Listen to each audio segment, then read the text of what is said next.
Mesdames et messieurs les ministres, mesdames et messieurs les rapporteurs et collègues, aucun régime politique durable ne s'imposa jamais dans le cœur des peuples par la force, mais toujours par l'amour de ses principes.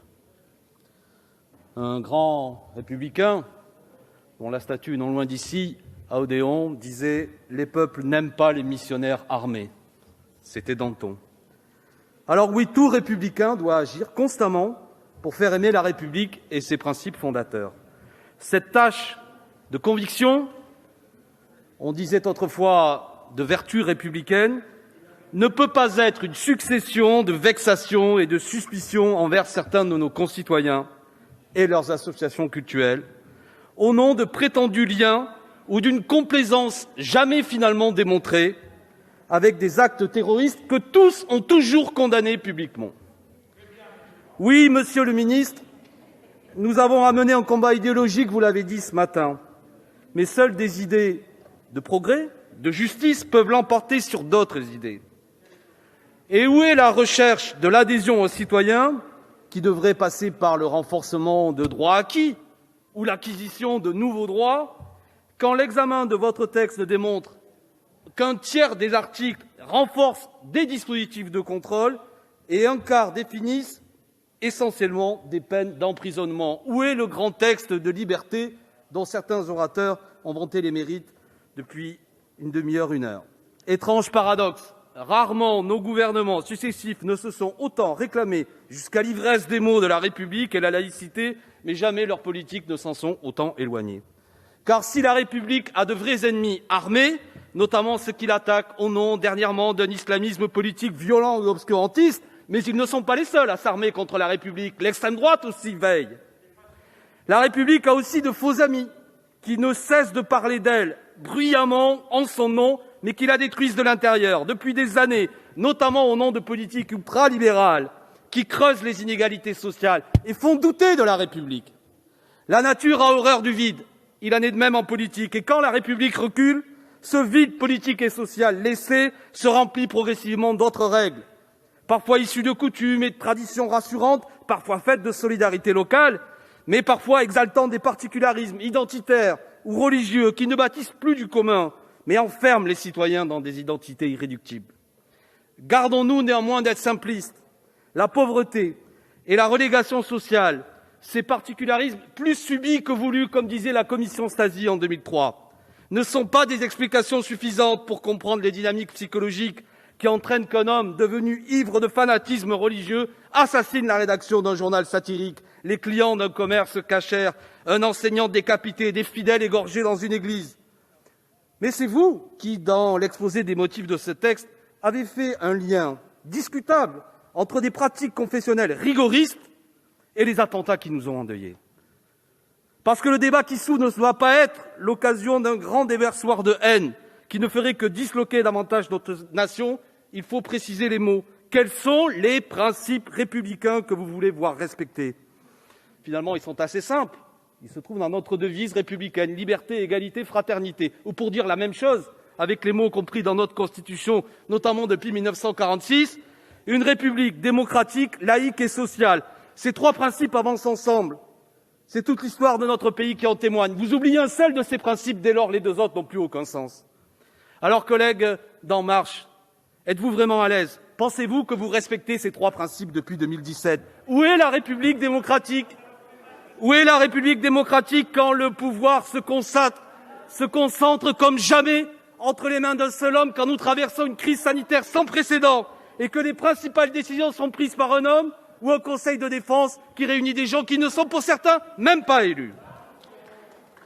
Où est la démocratie quand nous nous habituons à ce que 25 ou seulement 30% de nos concitoyens viennent voter lors des élections intermédiaires et que vous, nous, moi-même, nous ne représentons plus ici que seulement 20% des électeurs inscrits de nos circonscriptions et que la grande majorité de nos concitoyens ne votent plus pour nous? Il y a là un problème démocratique qui mine la République et ses principes.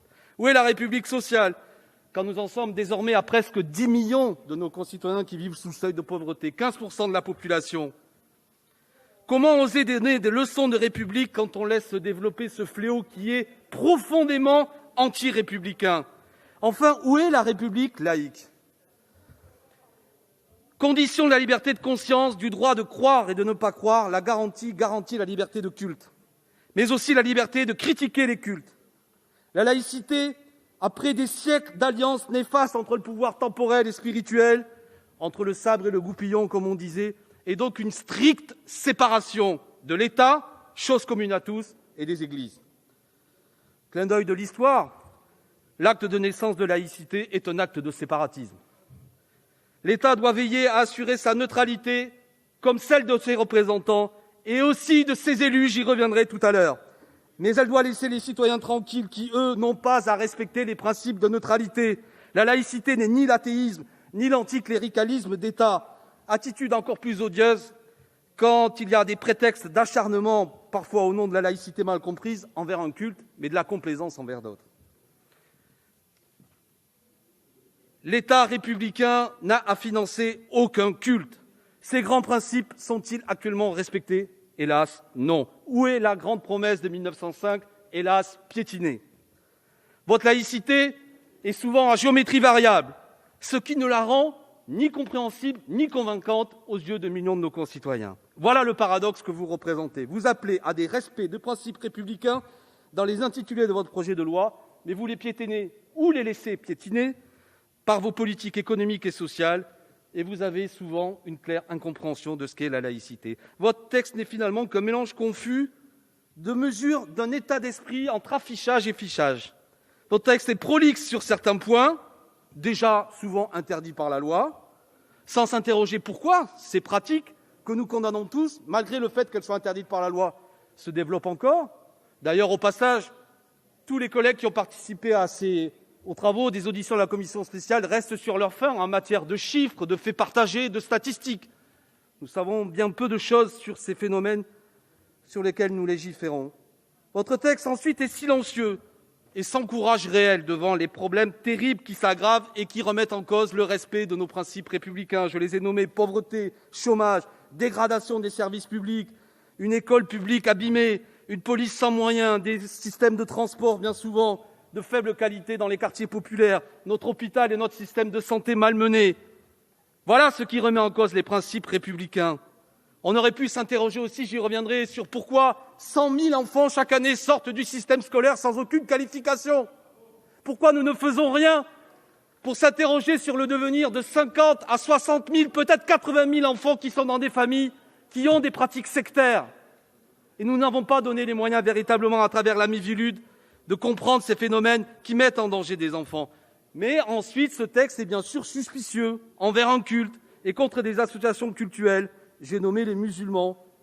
Et ce texte donne plus de pouvoir administratif sans passer par la justice. Je vais donner quelques exemples. Désormais, 100% des associations, je dis bien 100% des associations de ce pays, quelle que soit l'activité qu'elles font, sportives, culturelles, devront toutes respecter un contrat d'engagement républicain dont nous ne connaissons rien, si ce n'est qu'est arrivé depuis quelques heures un texte. Sera-t-il celui-là qui nous propose des choses tout de même assez étranges, un mélange soit de grandes généralités déjà comprises dans la loi et la loi de 1901, ou qui introduit aussi, je vais le citer, je ne sais pas si c'est ça qui sera retenu, parmi les engagements, il faudra s'abstenir d'un prosélytisme abusif. Je dois avouer, Madame la Ministre, que ça m'a laissé songeur. De deux choses l'une. Soit nous finançons avec de l'argent public des associations qui font prosélytisme, j'imagine dans votre esprit religieux, et moi je suis contre. Soit vous êtes prêts à tolérer que des associations cultuelles soient financées avec argent public, à condition que ça ne soit pas trop abusif. Avouez que tout ça est assez flou, j'y reviendrai tout à l'heure. Pourquoi, alors que nous devrions aider le mouvement associatif, plutôt que de le montrer du doigt, c'est lui qui est souvent le dernier tissu et le réseau d'une existence républicaine et de liens entre les citoyens, pourquoi vouloir les contraindre à adopter une charte qui en vérité sera sans doute d'une efficacité douteuse? Mais surtout, les associations cultuelles seront davantage contrôlées et pour certaines, je dois dire suspectées. Et cela visera essentiellement les associations chargées du culte musulman. Je m'inscris en faux vis-à-vis de ce qui a été dit tout à l'heure quand vous avez dit ce texte s'en prend de la même façon à toutes les religions. Ce n'est pas exact. Vous demandez aux associations qui désignent le ministre du culte de mettre en place un nouveau système d'organisation, notamment des instances collectives, ne dites pas non, c'est la réalité, et notamment vous leur demandez, c'est votre dispositif dit anti-putsch. Vous demandez en quelque sorte avec ce que je considère comme une forme de condescendance aux musulmans de mieux s'organiser, d'organiser de manière démocratique. Exigence que vous n'avez pas vis-à-vis des autres cultes. C'est là le paradoxe. L'histoire nous montre qu'en 1905, face à la résistance du Vatican, évoquée tout à l'heure par le président Mélenchon, la République a trouvé un compromis. C'est les associations dites diocésaines en 1907, acceptées par l'Église catholique en 1923-1924. Que disent les associations diocésaines? Le fait que précisément, et c'était là la crainte de l'Église catholique, la crainte d'un éclatement, c'était la crainte schismatique. Et nous avons accepté, et pourquoi pas, finalement, nous avions sans doute raison, que les associations diocésaines aient pour au-dessus d'elles, dans leur hiérarchie, l'évêque. Ce que je veux exprimer par là, c'est que l'esprit de 1905 est un rapport, cela a été dit par d'autres collègues avant, une vision libérale des religions, d'une libre organisation du culte. Pourquoi allons-nous donc demander à des associations cultuelles, au nom du fait qu'elles désigneraient leur ministre du culte, sous-entendu les associations musulmanes, mais aussi les protestants qui, au passage, se voient mis en cause, de s'organiser différemment? Pourquoi, une fois de plus, considérer qu'il y aurait une exigence démocratique à demander un culte, alors que, pour ma part, je n'exige rien comme fonctionnement démocratique à l'Église catholique? Et je suis même d'une école spirituelle qui amène à penser que les religions ne sont pas des démocraties. C'était même d'ailleurs ce que disait le Vatican à l'occasion du débat à la fin du XIXe siècle. Les associations cultuelles seront davantage contrôlées, je viens de le dire. Vous étendez ensuite des possibilités de dissolution administrative sans passer par la justice, ce qui nous pose fondamentalement un problème. Oui, parfois il faut dissoudre. Oui, parfois il faut frapper. Oui, parfois il faut condamner. Mais c'est à la justice de le décider. Gare à ceux qui donnent plus de pouvoir administratif. C'est souvent la pente, en vérité, à des choses qui limitent les libertés publiques. Monsieur le garde des Sceaux n'est plus là. Mais oui, c'est liberticide que donner toujours plus de pouvoir au préfet et toujours moins à la justice. Le garde des Sceaux, il n'est pas là. Eh bien, écoutez, on est rassurés alors. La loi de 1905 sera affaiblie. Quel étrange paradoxe. Vous vous réclamez de 1905. Je dois dire au passage que parfois vous ne manquez pas d'humour. Vous dites même que le président de la République est le premier défenseur de la laïcité. Vous l'avez dit ce matin dans une grande radio publique. Eh bien, je ne le crois pas. Et je dois dire que vous aurez beau vous réclamer d'Aristide, votre texte n'est pas brillant, si je puis me permettre, en matière de laïcité et de 1905. Parce que vous permettez justement à ce que la loi de 1905, et notamment l'article 19 de la loi, qui dit très clairement, je le cite, la loi en 1905, l'article 19 disait « Les associations cultuelles ont pour objet exclusivement l'exercice d'un culte ». Désormais, avec la possibilité des biens de rapport, les associations cultuelles n'auront plus pour seulement tâche exclusivement le culte, mais aussi l'administration de biens de rapport. Et je ne suis pas d'accord pour ma part avec cette évolution des associations cultuelles. Elles sont là pour le culte, pas pour gérer des bâtiments. Et je ne suis pas d'accord avec une évolution possible demain des associations cultuelles, à l'image de ce qui se passe en Amérique du Nord, où les associations cultuelles et les religions sont autant des business que véritablement un lieu où se retrouvent des croyants. Prenons garde à ça. C'est un débat qui a eu lieu en 1905 aussi. On appelait ça la crainte du pari de Pascal, où les religions allaient mettre la pression aux fidèles sur leur lit de mort afin qu'ils donnent aux églises. C'est déjà le cas, mais ne le permettons pas encore plus. Je sais que, monsieur le rapporteur, vous allez plafonner cela. Et si vous allez plafonner, c'est bien que vous, comme moi, nous partagez au moins la possibilité d'un risque, et vous avez raison. Nos amendements, pour notre part, ils veulent définir une république en acte. Pour beaucoup, vous nous avez interdit de pouvoir en discuter. À l'heure où je parle, je ne sais pas combien seront rejetés. Nous avons présenté 106, peut-être 30, 36 sont déjà rejetés. C'est bien dommage et c'est parfois totalement incompréhensible d'ailleurs. Totalement incompréhensible des raisons pour lesquelles vous ne voulez pas discuter de certains de nos amendements, notamment tous ceux qui renforcent la mission de lutte contre les dérives sectaires, la Miviludes, outil indispensable aujourd'hui pour lutter contre les dérives sectaires qui touchent près de 500 000 de nos concitoyens. Nous ne pouvons pas en discuter. Pourquoi ne pourrions-nous pas discuter qu'il faudrait punir plus sévèrement les maires qui ne respectent pas les obligations de logement? C'est le moment pour moi de parler du fait, tout à l'heure le président Lagarde l'évoquait, qu'il y a un grand absent dans ce texte. C'est toute la dimension évoquée par le président de la République lors du discours des Mureaux. Il avait dénoncé la ghettoisation du pays. Ce séparatisme que nous avons nous-mêmes construit, disait-il. Il faisait écho à ce que notre Premier ministre, que je n'ai jamais porté dans mon cœur, Manuel Valls, mais qui parlait à son époque d'un apartheid social dans le pays. Ces mots très forts qui nous devraient nous amener à agir, notamment dans ce texte, pour casser ces ghettos sociaux. Cette dimension est totalement absente du texte, totalement absente. C'est un problème. Car ce texte, il est d'abord inutile, mais vous l'assumez, dans la lutte contre le terrorisme. Amis concitoyens qui nous regardez, ne croyez pas que ce texte donnera un outil et un élément supplémentaire à notre police, à nos services de renseignement pour agir contre le terrorisme. Ça n'est pas le sujet à aborder. Ne croyez pas que ce texte permettra au dispositif dit Pharos de voir renforcer ces éléments pour lutter contre la haine en ligne. Ça n'est pas l'objet de ce texte. Mais surtout, le grand absent de ce texte, là où il y a, et je vais prendre votre mot, un séparatisme qui mine le fondement de ce qu'est la République, c'est le séparatisme scolaire. Il y a dans ce pays une grave menace qui pèse sur la République. Nos enfants ne vont plus dans les mêmes écoles selon le milieu social dont ils sont issus. Nous devons agir très vite contre cela. Jamais nos écoles n'ont été aussi inégalitaires. La population, notamment qui fréquente l'école privée, aujourd'hui, la part des populations les plus favorisées a doublé en 30 ans. Elle représente aujourd'hui le double des enfants qui fréquentent l'école publique. Et même au sein de l'école publique, vous le savez, entre mes collèges de Seine-Saint-Denis et un collège de région parisienne, ça n'est pas la même école. Il y a une concentration sociale dans certains quartiers des plus favorisés et une concentration des plus défavorisés dans les établissements. Nous devons agir au plus vite, car c'est là un séparatisme terrible. Les écoles privées sont financées depuis 1959 sur argent public. Ça coûte 12 milliards d'euros d'argent public pour financer ce séparatisme.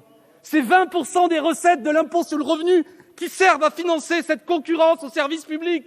Y a-t-il un autre service public dont nous finançons la concurrence avec argent public? Existe-t-il par exemple quelqu'un qui, refusant de prendre le bus, dit « je prends le taxi », va se tourner vers l'argent public pour dire « remboursez-moi mon taxi ». C'est pourtant ce que nous faisons avec l'école. Nous finançons la concurrence. Il y a là un problème. Je ne sais pas ce que vous dites, monsieur le ministre, ça n'a pas l'air très intéressant avec ce que je suis en train de dire. Vous me parlez des taxis professionnels. Monsieur le ministre, je suis en train de vous dire, je vous écouterai plus tard, je suis en train de vous dire que le financement public de l'école privée pose aujourd'hui un problème. Je parle, Président, merci. Laissez-le. Non, mais je ne parlais pas de vous, monsieur Ce Corbière. séparatisme touche même nos élites. Écoutez-moi, collègues. Savez-vous qu'en 1950, parmi les étudiants qui étaient à HEC, à l'ENA, à l'ENS, ils étaient 30% à être issus des milieux défavorisés. Aujourd'hui, ils ne sont plus que 9%. Même les écoles de nos élites aujourd'hui sont la caisse de résonance d'une inégalité terrible. C'est contre ça qu'il faut agir. Comment faire? Redonner le goût de l'école publique, une école publique conquérante, garantir qu'en Seine-Saint-Denis, notamment lorsqu'un enseignant est absent, il est immédiatement remplacé, garantir qu'il y ait du soutien scolaire, garantir véritablement qu'il n'y ait plus de contournement abusif de la carte scolaire, garantir notamment que toutes les lois qui se sont succédées, loi Carle, loi Blanquer notamment, qui crée un effet d'aubaine pour l'école publique, soient abrogées. Savez-vous que la loi Blanquer, pour la scolarisation des enfants dès 13 ans, a eu pour effet d'aubaine de rapporter 100 millions d'euros d'argent public supplémentaire à l'école privée? Dans la commune où j'habite, à Bagnolet, la commune la plus pauvre de France, cela a exigé que la commune verse 150 000 euros supplémentaires à l'école privée. C'est scandaleux. Avec cet argent public, c'est des petits déjeuners dans l'école publique que nous aurions pu financer. Voilà ce que vous faites. Voilà vers quoi vous agissez. Nous devons mettre fin aux écoles hors contrat. Oui, mettre fin aux écoles hors contrat. Nous devons, vis-à-vis de l'instruction en famille, non pas aborder ce sujet en vérité dans ce texte qui n'a rien à faire là. Moi, je tiens à être loyal vis-à-vis des familles qui ont fait ce choix. Je privilégie l'école publique, mais je comprends la vexation des familles qui se trouvent en quelque sorte embarquées dans un texte qui a pour point de départ la lutte contre l'islamisme politique. Mais quel est le rapport? Quel est le rapport? Alors que faire à l'heure où nous parlons? Au moins garantir le renforcement de nos contrôles, c'est ce que nous proposons. Au moins qu'il y ait 2 visites par an. Savez-vous qu'à l'heure actuelle, c'est seulement 69% des familles qui ont une visite par an? Le ministre, tout à l'heure, de l'Éducation nationale s'inquiète que parfois l'instruction en famille soit le vecteur d'une radicalisation ou d'un obscurantisme, mais il ne donne pas les moyens à ce que chaque année, il y ait au moins un contrôle de l'Éducation nationale sur 30% de ses enfants. Ça veut dire 20 000 enfants qui ne voient personne pendant 1 an. Là-dessus, nous devrions agir. Ça n'est pas véritablement l'objet de ce texte.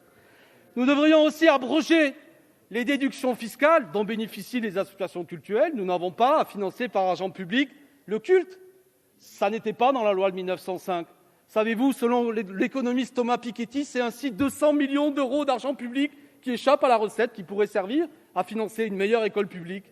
Nous proposons donc par un amendement d'abroger tout ça. Enfin, je vais être très clair aussi, il est temps de mettre fin au concordat d'Alsace-Moselle qui est une aberration anti-laïque. Oui, une aberration anti-laïque. Monsieur le ministre de l'Intérieur, vous m'avez répondu en commission, mais ça, monsieur Corbière, c'est l'histoire.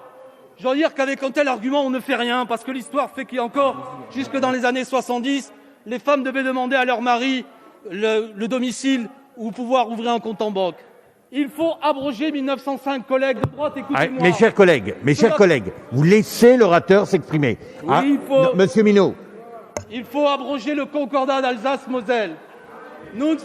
Cela coûte chaque année 60 millions d'euros d'argent public qui n'est même pas financé par les Alsaciens et les Mosellans. C'est la communauté nationale qui finance ce statut exceptionnel. Pourquoi là-bas devrions-nous financer les salaires des pasteurs, des curés, des rabbins, alors que par ailleurs ce privilège, nous ne l'accordons même pas à tous les cultes, en l'occurrence les musulmans. C'est un scandale. Et surtout, pour justifier le concordat d'Alsace-Moselle, vous justifiez les particularismes. Mais si vous l'acceptez pour certains, n'importe quel citoyen pourra venir dire « mais moi je ne m'applique pas à la laïcité parce que ce n'est pas mon histoire, pas ma culture ». Quand on est républicain, il y a une règle simple, la loi, la même pour tous, partout. Donc il est temps que cette exception due à notre histoire douloureuse, mais qui date d'il y a plus d'un siècle, et aucun Alsacien parmi vous n'a vécu l'occupation allemande, du moins je le souhaite, ou alors il a passé l'âge d'être ici. Arrêtez avec ça, vous le savez très bien, ça n'est pas sérieux. De la même façon, le statut de Charles X en Guyane doit être abrogé et tout ce qui constitue des exceptions à la loi de 1905. Au passage, les modifications qui datent concernant la loi de 1905, du 25 décembre 1942, chacun aura reconnu la date, c'est-à-dire du maréchal Pétain et du système de Vichy, doit être abrogée. Savez-vous qu'actuellement la loi de 1905 n'est même plus celle adoptée par Aristide Briand, mais celle modifiée par le maréchal Pétain. Et notamment, cela permet à ce que certaines communes puissent financer encore plus la réparation de bâtiments cultuels. Moi, je n'y suis pas favorable. Je demande aussi, nous demandons par des amendements que les élus donnent l'exemple. Tous les collègues, si exigeants envers nos concitoyens qui sont ni élus ni fonctionnaires, devraient au moins avoir pour délicatesse de commencer par avoir un devoir d'exemplarité vis-à-vis de leur propre comportement. Je ne suis pas favorable à ce que des élus participent à des cérémonies religieuses.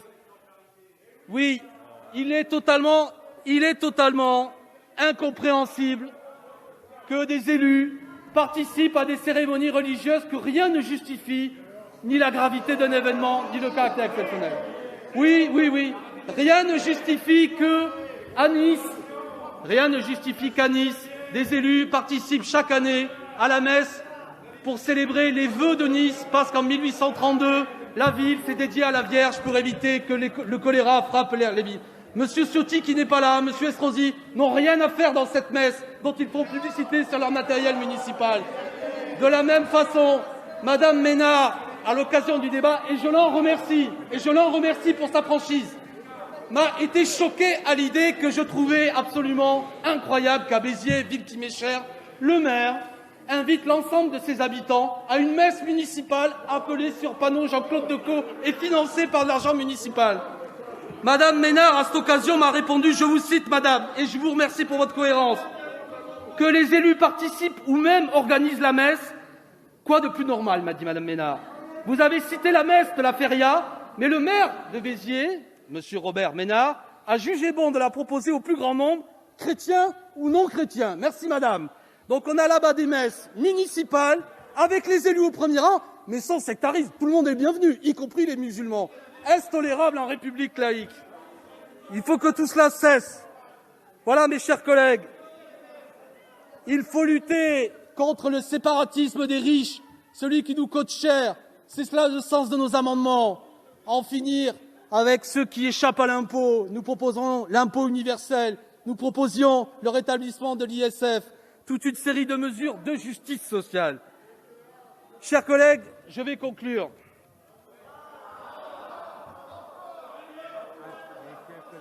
Mais vous savez, la passion que mettent certains des collègues à perturber mon propos est à l'image d'un débat vivant qui doit avoir lieu et qui a lieu depuis un siècle. Franchement, chacun de vos cris est la confirmation que la position que je défends s'inscrit dans le temps et que votre position, elle aussi, est très ancienne. Il n'y a pas de laïcité apaisée. La laïcité a toujours été un rapport de force. Rien n'a été octroyé. Nous l'avons arraché, notamment aux églises qui ne voulaient pas lâcher. Et les églises avaient leurs défenseurs. Vous êtes là, ceux qui ont toujours considéré qu'il y a dans ce pays une religion officielle, une religion ancienne, qui a plus de droits que les autres. Je ne suis pas d'accord. Égalité de tous devant la loi. Donc plus vous criez, plus ça confirme que le combat que nous menons est d'actualité. Mais monsieur le ministre, votre texte ne se situe pas à ce niveau-là. Et c'est bien ça sa faiblesse. Votre texte ne se situe pas dans la continuité de ceux qui veulent défendre 1905 et donner des droits nouveaux. C'est toute la faiblesse que je vois à ce texte. Non, vous affaiblissez 1905. Vous demandez à des associations cultuelles, pas toutes, de se réorganiser.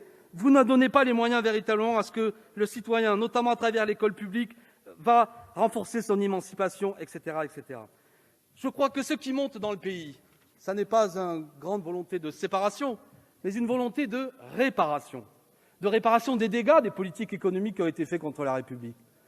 Les amendements que nous allons défendre au cours du débat, nous le ferons avec loyauté et sincérité, comme nous l'avons fait à l'occasion des débats dans la commission spéciale.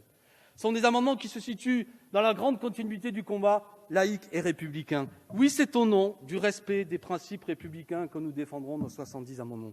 Oui, nous pensons que cela n'est pas rendre service à la République, comme l'a dit tout à l'heure le président Mélenchon, qu'en utilisant des mots qui nous sont chers, République, laïcité, on institue en quelque sorte une loi des suspects, une ère du soupçon vis-à-vis de certains de nos concitoyens, et notamment les citoyens de confession musulmane. Oui, faites attention, collègues, faites attention, et notamment à droite, à ce que les jours qui vont suivre ne soient pas un grand défoulement, où notamment les femmes, comme toujours, parce qu'elles portent le voile, devront être montrées du doigt et comme des possibles complices avec les assassins qui nous ont frappés. Faites attention à vos propos, parce que dans un pays qui n'a jamais été aussi tendu, oui, dans un pays qui n'a jamais été aussi dans un questionnement vis-à-vis de ce pourquoi et comment nous faisons nation, si c'est un discours de haine et de xénophobie qui l'emporte, alors vous rendrez un bien mauvais service à la République. Mais nous serons là pour notre part, pour défendre l'ensemble de nos concitoyens et dire que la République reste un combat. Merci. Mes chers collègues,